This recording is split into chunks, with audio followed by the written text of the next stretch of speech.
Hozircha bir kishi kirdi. Xo'p, menimcha siz yangi qo'shilgan edingiz darsga. Biz hozir bu 3-chi darsimiz. Deyarli hali ko'p narsani o'tganimiz yo'q. Faqat birinchi darsimizda alifbo bilan tanishdik va oddiy bo'g'in tuzish. Shu kanalda o'zida darsimizni yozib olib, yozilgan holati yuklanib qo'yilgan va qo'shimcha ma'lumotlar PDF shaklida ham to'liq tushuntirib yozib qo'yilgan. Agarda yetkazib olishga qiynalyapman deydigan bo'lsangiz, yana bir ilojini qilishimiz mumkin. Telegramda o'zida yozib tushunmagan joylaringizni tushuntirishim mumkin. O'ylaymanki, videoni ko'rsangiz oldingi darsimizni tushunasiz. Hali qiyin mavzularga ham o'tganimiz yo'q. Alifbo va so'z harflarini bir-biriga qo'shib bo'g'in va so'zlar hosil qilish va o'tgan darsimizda biror bir narsa haqida nima yoki kimligi haqida o'sha narsani sifatini gapirishni o'rgangandik, gap tuzishni o'rgangandik. Bugun birinchi o'sha mavzuni ozgina qaytaramizda, keyin yangi mavzuga o'tamiz. O'zi vaqt bo'ldi. Gapirmoqchimidingiz? Ha, assalomu alaykum. Alaykum assalom. Man yangi kelganim uchun boyagi qiynalyapman-da shu mavzularga. O'zi 3-chi dars ekan-ku.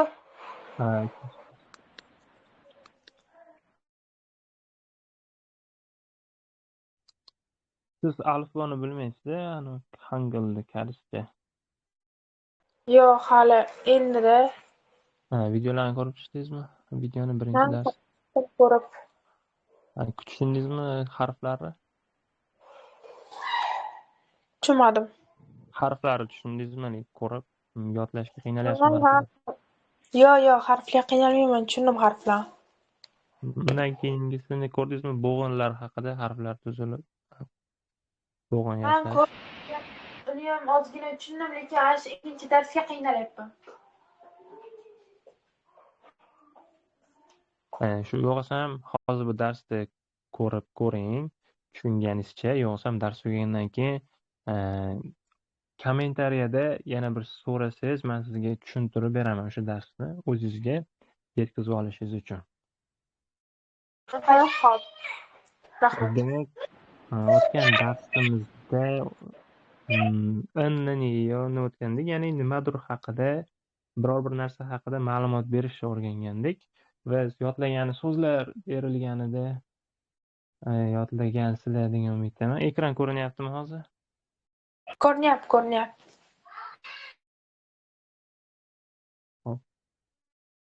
Ekran ko'rinayotgan bo'lsa, o'tgan darsimizda bu yerda bo'lganlardan hozir qo'l ko'taryaptilar.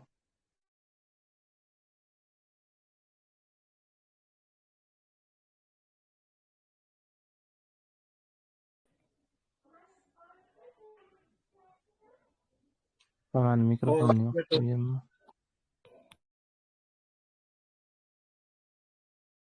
Assalomu alaykum.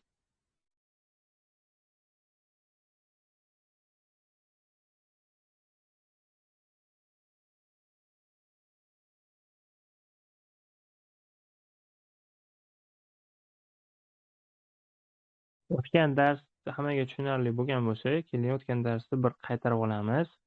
Men sizlarga tekst yozib qo'ydim. Bu tekstdan o'tgan darsdagi grammatikaga ko'ra xatolarni topishinglar kerak.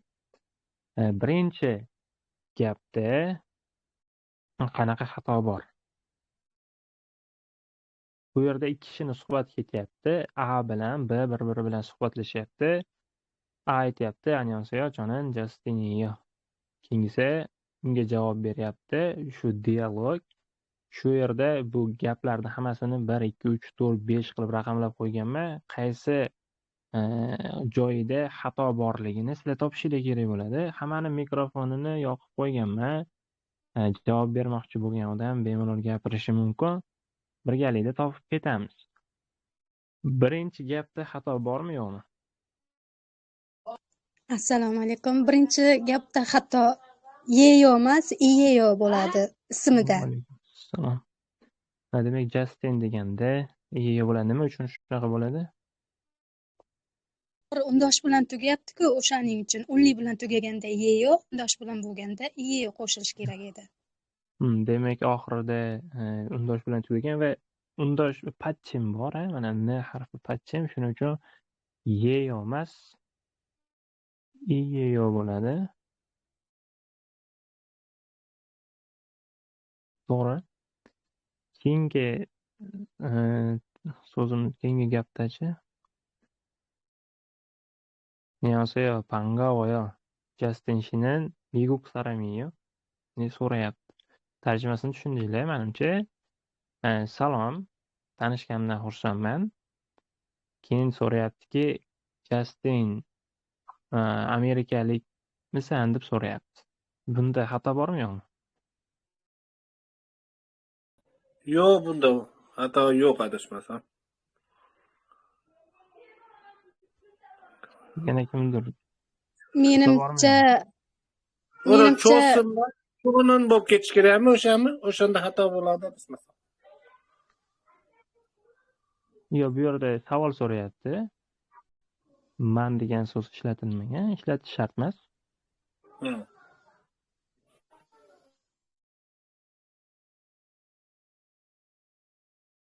Kimdir topadi? Yo'q-a?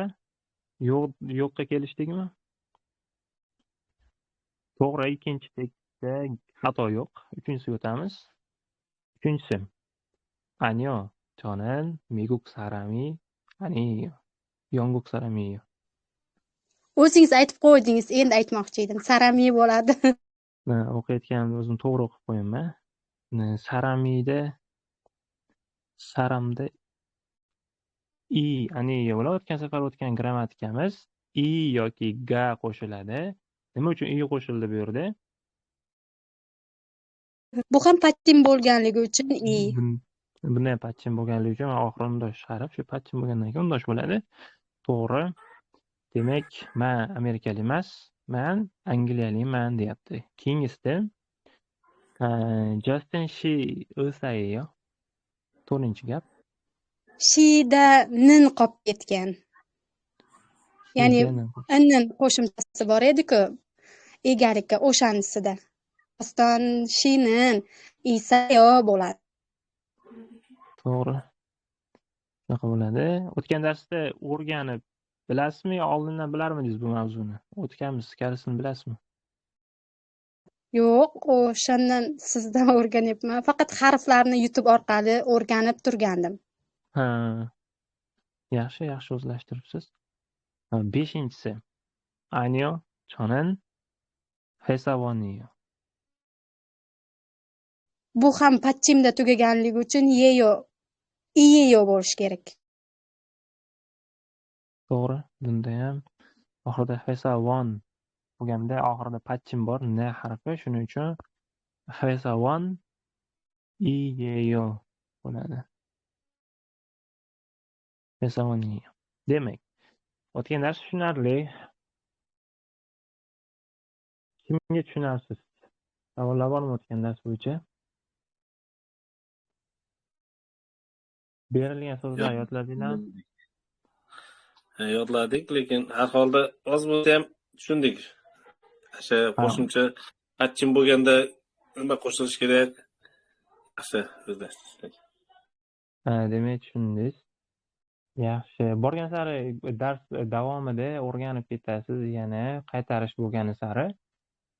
Shu o'tgan safargi darsimizda juda oddiy, juda murakkab narsa yo'q edi, menimcha, faqat lekin yangi boshlaganlar uchun qiyinchilik bo'ladi baribir. Xo'p, so'zlar yodlagan bo'lsanglar, xo'p, aka siz bilan ozgina gaplashamiz o'tgan dars haqida. Sizga savol beraman, siz qarshi javob berasiz. Ismingiz nima edi aka?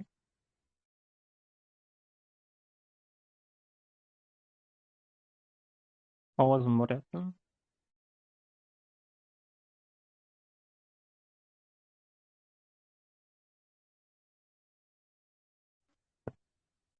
Allo, ovozim boryaptimi?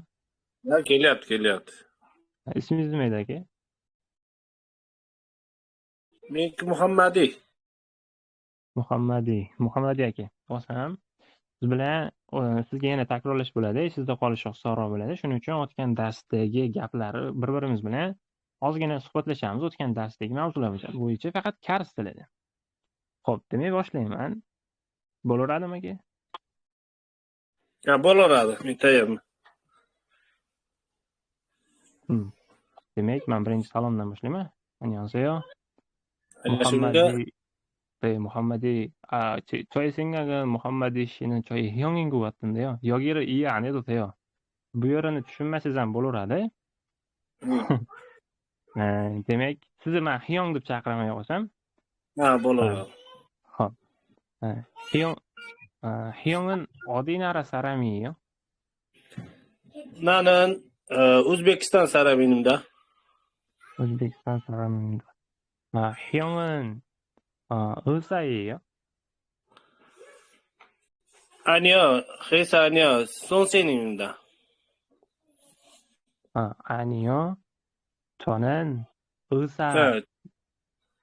man doktor emasman desangiz nima bo'ladi? Men doktor emasman. Yo'q, 저는 의사 아니요. nima dedim? 선생님입니다. Ashuni to'g'ri kelaveradi? 의사가 아니에요. 의사가 qo'shib 저는 의사가 아니요. 선생님입니다. 선생님이에요. gapni boshi iyeyo, yeyo bilan ketsa, davomi ham iyeyo, yeyo bo'lishi kerak. Yo bo'lmasa imnida bilan ketishi kerak oxirigacha. Demak, siz aytdingizki, 의사가 아니에요. 저는 선생님이에요. Hop. Tushunarli shu. O'tgan darsda qisqachasi shu edi. O'zingiz haqingizda kasbingizni aytish, qaysi davlatdanligingizni aytish va shuni inkorini qilish. Men bu davlatdan emasman, men aytaylik ismim unaqa emas, doktor emasman degan gaplar edi. Demak, mana shu tepadagi gaplar hammasi yo'lda berilgan, e'tibor bergan bo'lsanglar, kelinglar shuni tez umnidaga o'zgartirib ketamiz. Annyeonghaseyo yoki annyeonghaseyo umnidada annyeonghasimnika bo'ladi. Xo'p, annyeonghasimnika. 저는 Justin yeyon o'rniga nima bo'ladi? Justin? 아니요. Justin yeyo ni o'rniga imnida. imnida. 안녕하세요. 저는 Justin입니다. keyingisi 안녕하십니까? 반갑습니다. bular hali biz o'tmagan grammatika, bu yerda shart emas. 반갑습니다. Justin 씨는 미국 사람 nima bo'ladi? yeyon o'rniga? 아닙니다. ularmi? 사람입니다. 입니까? 가서 bilan bo'ladi savol. 입니까? 미국 사람입니까? bo'lsa 아닙니다. bu yerda 아니요 emas, keyin 아닙니다. 저는 미국 사람이 아닙니다. 영국 사람입니다. Justin 씨 의사입니까? 아니요. 저는 회사원입니다. Endi bu yerda nima uchun imnida, imnika farqi yo'q. Ma'no jihatdan farqi yo'q. Faqat o'ta rasmiy hurmat shaklida imnika yoki imnidan ishlatyapmiz. Oddiy ko'cha tilida o'rtacha hurmat shaklida iyo, yeyoni ishlatyapmiz. Demak, o'tgan darsimiz tushunarli. Endi bugun o'tiladigan darsimiz otga biror bir otga narsaga i yoki gani qo'shib turib, issoyo yoki opsoyoni qo'yamiz. Issoyo bor degani, opsoyo yo'q degani. Bunda ham mana shu i ga qonun qoidasi har safar bir xil. Biror nimaga oxirida patchimi bo'lmasa ga qo'yiladi, patchimi bo'lsa i qo'yiladi. Mana pastda yozib chizib qo'ydim. Demak, aytaylik, biror bir otga i yoki ga qo'yib issoyo opsoyo bor yoki yo'qligini aytamiz. Endi ot nimaligini yaxshi tushunasiz, ot. Hammamiz ot nimaligini bilamiz. Xohlagan bir predmet ot bo'lishi mumkin. U nima yoki kim so'rog'iga javob bo'lsa, shu ot, misol uchun ruchka. Nima deb so'raysiz ruchkani? Demak, bu ot. Zaryadni nima? Kompyuter nima? Daraxt nima? Planshet nima? Dars. Yoki kim? U, kim? Azamat. Hammasi otga kiradi. Demak, otga i yoki ga qo'shiladi. Biz mana bu yerda ko'rib turganimiz Hanguk Chingu. Hanguk Chingu. Hanguk Koreya, Chingu do'st. Hanguk Chingu bo'lsa, koreys do'st bo'ladi. Endi biz so'rashimiz mumkin. Koreys do'sting bormi deb so'rasak, nima qilib so'rashimiz mumkin? 한국 친구가 있어요? To'g'ri. Hanguk Chinguga Chingu oxirida patchim yo'qligi uchun ga qo'shilyapti. Hanguk Chinguga 있어요. So'roq qo'yib qo'ysa, o'zi so'roq gap bo'ladi. Endi shuni rasmiy shaklda bo'lsa, qanaqa bo'lishi mumkin? Hanguk Chinguga Hanguk Chinguga ismlikda bo'ladimi? ismniki bo'ladi. Hali bu grammatikani o'tmagandik. Fe'lda istoyo, opsoyo fe'l. Haligi imnida biz o'tgan darsda o'tganimiz otga qo'shiladigan edi. Xo'p, ismniki to'g'ri lekin. Xo'p, hozir biz yon o'zini o'tib turamiz. Hanguk Chinguga 있어요 dedi. Endi Hanguk Chingu 있어요? Rostdan bormi sizlarda? Koreys do'stlar?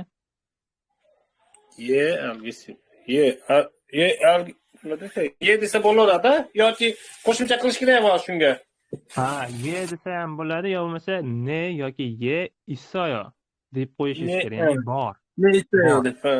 Ha, endi to'liqroq qilib aytadigan bo'lsak, misol uchun yo'q deylik, menda koreys do'stim yo'q deylik. Nima bo'ladi? Endi aniyo Hanguk Chinguda 없어요 bo'lam. Ha, aniyo Hanguk Chinguga 없어요. Ya'ni mani koreys do'stim yo'q bo'ladi. Endi Hangugo nima edi? Koreys tili. O qo'shilsa davlat ismiga koreys tili bo'lib ketadi o'sha davlat. Hangugo koreys tili. Sajon degani lug'at degani. Endi men sizdan lug'at kerak bo'lib turib so'ramoqchiman. Nima deb so'rashimiz mumkin? Boshqadan qaytaring. Mana shu so'z, mana Hangugo sajon bormi deb so'raysiz. Hangukga sajo 있어요 bu. 있어요dan oldin qo'shiladigan qo'shimcha bor edi. Nima edi? 한국어 사전이 있어요. 한국어 사전이 있어요. bo'lib turib savolni talaffuzda berishimiz kerak, chunki bu iyeyo. Shuning uchun 한국어 사전이 있어요 deb turib so'raysiz. Demak, ha, to'g'ri. 한국어 사전이 있어요. Demak, 핸드폰 keyin aytishimiz mumkin. 한국어 사전이 있어요 desa, 아니요, 한국어 사전이 없어요 yoki 아니요, 없어요 yoki 네, 있어요 deb turib javob beramiz. Endi keyingisi 핸드폰. 핸드폰이 있어요? 핸드폰이 있어요 deb turib javob berasiz. Demak, telefoning bormi? Ha, telefonim bor. Bu grammatika oson. Faqat i bilan gani qo'yib, bor yoki yo'qligini aytasiz xolos. Tushunarli bo'ldi hammaga menimcha. Tushunarli. Xo'p, keyin bugun ikkita mavzu o'tamiz grammatikada. Birinchisini o'tdik, oson. Bunda lekin keyingi darsgacha mashqni ko'proq beraman, ko'proq gap tuziladi. Bu safar yana so'z beraman ko'proq yodlagani. Menimcha yaxshi ketyapmiz. Ancha tushunyapsizlar, yaxshi o'rganyapsizlar. Demak, bu grammatika igonin, kigonin, chogonin birortasi ishlatiladi shu uchalasidan. Igonin, kigonin, chogonin. Keyin otga ya'ni iyeyo yoki yeyo qo'yiladi. Otga. U degani mana misol uchun igonin. Mana bu mo degan so'z bor. Mo degani nima degani. Nima? Endi bu oxirida patchim bormi yo'qmi bunda? Moda. Yo'q. Patchim yo'q. Demak, oxiri unli-a? Unli. Shuning uchun yeyo qo'yilyapti mana. Moyo. Igor moyo. Misol uchun mana moyo. Nima demoqchi? Igonin moyo bo'lsa, igo degani bu degani. Endi gapni egasi shu bu degan narsa bo'lganligi uchun shunga nin qo'shimchasi qo'shiladi. Bu gapda asosiy ega. Shuning uchun bu nima? Egonin moyayo. Keyin javobida yana siz aytishingiz mumkin. Egonin chegiyo deyishingiz ham mumkin yoki shunchaki qisqacha chegiyo. O'zbek tilida ham bu nima desa, bu kitob deyilmaydi. Tabiiy chiqish uchun kitob deysiz. Endi egonin kitob bu ego. Ego deganda bu deb aytilayotgan bo'lsa, bu yerda yaxshiroq tushuntiribman. Birinchisi egoni ko'rib chiqamiz. Ego deganda mana bu a kitob bitta odam deylik. A odam, B ham odam. Endi A odamga ham, B odamga ham yaqin narsa bu kitob. Mana kitobda rasmni chizishga harakat qildim, o'xshagan bo'lsa, kitob shu, o'xshamagan bo'lsa. Demak, ikkalasiga yaqin turgan kitobni A Bdan so'rayapti. Bu nima deb.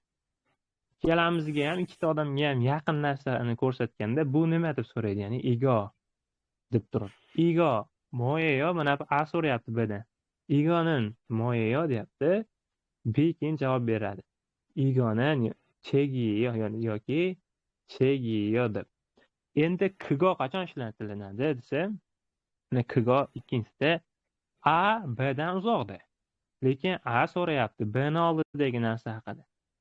Kigonin moyayo deb so'raydi. Chunki kigo degani anavi. Haligini deb. Anavi degan tarjimaga to'g'ri keladi. Anavi sani yoningdagi degandayda. Anavi nima deb so'rayapti. Sizdan uzoqdagi narsa, lekin kimgadir yaqin bo'lsa, o'sha kimdandir so'raganingizda kigon ishlatasiz. Kigonin moyayo desa, endi u B kigonin chegiyo deb javob bermaydi. Nima deb javob beradi? B Aga javob berayotganda Cho'yo bo'ladi. Yo'q, Bga yaqin. Bga yaqin bo'lsa, o'ziga yaqin narsani nima deyish mumkin? Ego deydi, to'g'ri. Egonin chegiyo deb B javob beradi, unga yaqin bo'lganligi uchun. Endi A va B bir-biriga yaqin. Kitob uzoqda turibdi. O'shanda chogo deydi. Nova deydi. Ikkalasidan ham uzoqda. O'sha chogo bo'ladi. Chogonin moyayo desa, keyin B ham javob berishda chogoni ishlatsa bo'ladi, chunki ikkalasidan ham uzoqda turibdi. Chogonin chegiyo deydi. Ego, kigo, chogo tushunarlimi bular? Faqat masofaga ishlatilmaydigan grammatika xolos. Egonin xo'p. Demak, bu yerda yana gap. Aytaylik. A so'rayapti, bozorga keldi va A so'rayapti. Yangpa issoyo. Endi qarang. Ba'zida mana og'zaki gapda mana bu I va G tushib qolishi mumkin. Issoyo deb so'rayotganda. Yangpa issoyo ham to'g'ri. Yangpaga issoyo deb so'rash ham to'g'ri. Bu savol edi. Men savol xato bo'lmaydi, gani qo'shib. Qo'shmasa katta xato bo'lmaydi. Xato emas. Bizda ham o'zbek tilida misol uchun n qo'shimchasi bor, to'ldiruvchiga qo'shiladigan. Bu kimdir suvni ichdi degan desa ham to'g'ri. Kimdir suv ichdi. Misol uchun Azamat suv ichdi yoki Azamat suvni ichdi. Ne qo'shimchasi qo'shilsa ham qo'shilmasa ham bo'ladi, lekin topikka rasmiy yozma insho yoziladi-yu. Writingda, ya'ni sigida I gani qo'yib yozish yaxshiroq. Chunki u yozma. Shunaqami? Misol yosh katta odamga bo'lsa, ya'ni hurmat darajasida bo'laveradi-da, lekin qo'shmasa ham hurmatsizlik bo'lmaydi, shundaymi? Bu hurmatga aloqasi yo'q narsa, faqat grammatikaning ichidagi narsa. Yosh katta odamga unaqa ta'sir qilmaydi, hech qanaqa bir. U hurmatlar faqat mana bu fe'lni oxiriga qo'yiladi yoki fe'lni yo'lar bilan nidolar bilan qo'shiladi. Bu yerda yangpaga issoyo yoki deb turib yozgan yaxshiroq, chunki grammatika shunaqa og'zakida tushib qoladi odatda. Demak, yangpa degani piyoz. Yangpa issoyo deb so'rayapti. Keyin B aytyaptiki, "Anyo, oqsoyo" deyapti. Nima degani? yo'q deyapti. Yo'q deyapti. Yo'q, mavjud emas deyapti. Keyin A so'rayapti. "그거는 감자예요?" Ya'ni "그거는 감자예요?" deb so'rayapti. Demak, "그거" deb so'rayotganligi uchun u qayerda? Kamjami deb ya'ni kamja degani kartoshka. Kartoshkani qayerda turibdi hozir kartoshka?